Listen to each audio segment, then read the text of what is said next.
ang isa pang barko ng Miguel Malvar class frigate ng Philippine Navy malapit nang dumating sa Pilipinas. Ito nga po mga idol, ang ikalawa sa kanyang class, ang BRP Diego Silang.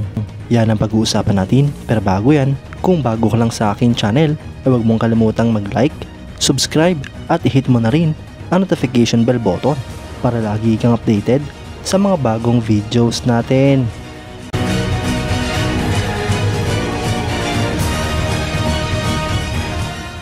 Bilang parte ng proseso ng pag-increase ng naval surface combat capability, ang Philippine Navy ay nag-acquire ng mga bagong surface warship bilang parte ng Horizon 2 phase.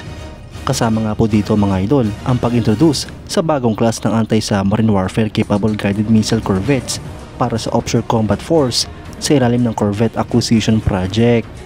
Ang proyektong ito mga idol ay nagbunga sa Miguel Malvar class frigate ng Philippine Navy.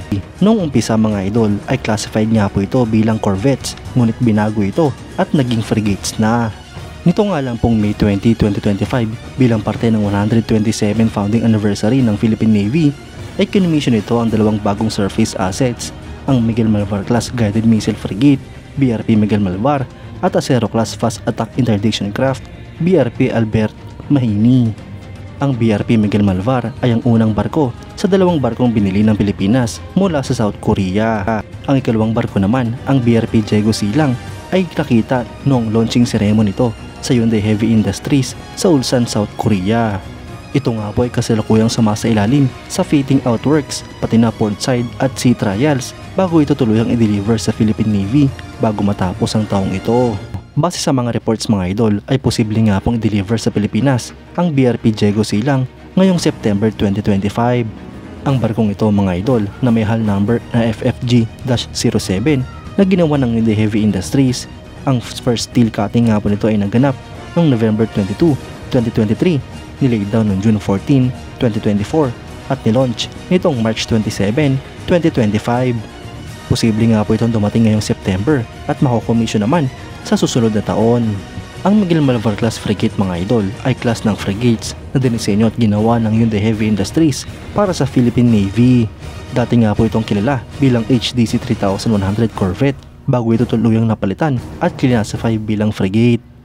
Ang barkong ito mga idol ay may displacement na 3,200 tons, may habang 118.4 meters, beam na 14.9 meters, draft na 3.7 meters at depth na 7.2 meters. Ito nga po ay may maximum speed na 25 knots at range na 4,500 nautical miles. Mga idol, konting panahon na nga lang po ang ating antayin at makukumpleto na ang bagong class ng frigate sa Philippine Navy. Ito na nga po ang magiging pinakamalakas na barko ng Pilipinas sa kasalukuyan. Magagamit nga po ito ng ating bansa sa pagprotekta at pagdepensa sa ating mga teritoryo, lalong-lalo na sa pagpapatrolya sa West Philippine Sea. Dapat nga po ay paramihin pa ang mga ganitong klaseng warships ng Pilipinas dahil ito na nga po ang kailangan ng ating bansa. Kayo mga idol, anong masasabi nyo? Comment down below for your thoughts and opinions. At yan nga lang po ang pag-uusapan natin ngayon mga idol. Maraming salamat sa panonood.